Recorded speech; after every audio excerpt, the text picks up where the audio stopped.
You know who wasn't out there? Hmm. Grant Holloway.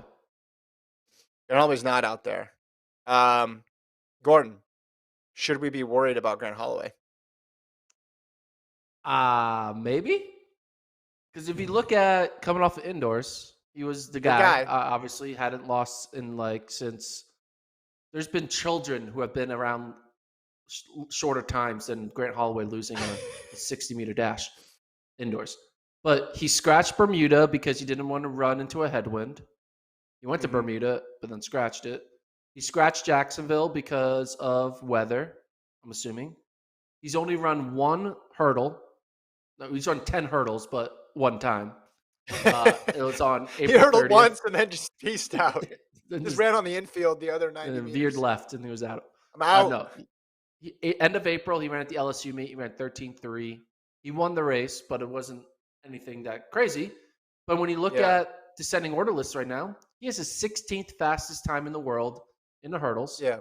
He's fifth in the US in the hurdles. And you look at the rest of the world, like notably in America, you got Trey Cunningham running 13 ones. You got Devin Allen running 13 ones. Like those are two really good guys.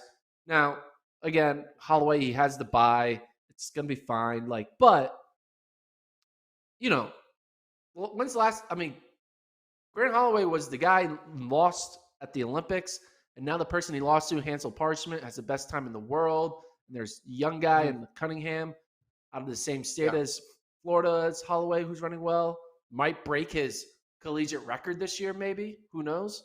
And then Yeah. Devin Allen, he's the football star trying to go for the double double, making a NFL team and winning world gold. So I just think there's the 100 meter, the 110-meter field is not waiting for Grant Holloway. They'll be like, all right, we're going to go off and do our True. own thing, and we're going to continue to improve and get better. Have the younger generation, like the Cunninghams, come in and run well. They're not waiting for Holloway to start Yeah. the start the train. Yeah. Parchment's been good the last couple races. He's a reigning gold medalist. To borrow a line, though, from Kenny Smith last night on Inside the NBA, Grant Holloway, his elevator goes to 11. His ceiling is just so much higher than everybody else at this point. So I'm not worried about him. Am I disappointed they didn't run these two races? Yes. Do I understand why? Sort of. Is it concerning that he's only, what do you say, 16th best time? Yeah, I mean, not really, because he's got the bye even.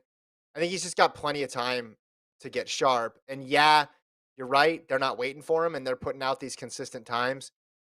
But I truly think Holloway's a 12-7 guy. I truly think that he's a 12-7 guy in this race. And we saw how good he was indoors when he ran a series of races together. So I think he can be a 12-7 guy again. So I think you're a little bit more worried than I am. But I mean, you got more of a history with Grant. You've I been know. covering him forever. And So maybe this will get him motivated. And maybe at the end of the day, he's going to screenshot this tweet when we post a clip of this. And he's going to yeah. take a picture of the screenshot. He's going to be drinking some wine. And it's going to be right after he broke the world record in Eugene. Like, that's probably what's going to Mhm. happen. But until that happens, I will, um, you know, I'll hold on to this little horse that I have here. So, Yeah. I remember NCAA's that year. He said he yelled, "Eat your words" to the media, and we all looked at each other and said, "Who is he saying that towards?" I've said he's like the greatest of all time. What? I couldn't have heaped more praise on Grant Holloway. I needed a shovel. That's how much praise I was throwing towards Grant Holloway. And he yelled, "Eat your words." So we never figured out who he was saying that about. So he doesn't need much to get him going.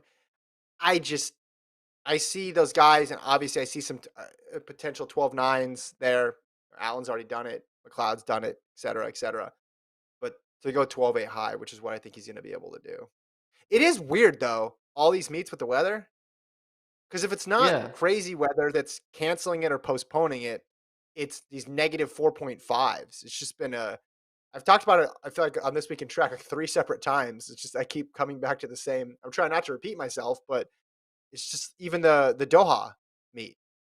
Like, I don't ever remember the Doha meet having crazy wins. It's like it's strong enough wins where it's impacting the competition over and over and over again, and then the rain in Jacksonville stunk too. So, all right.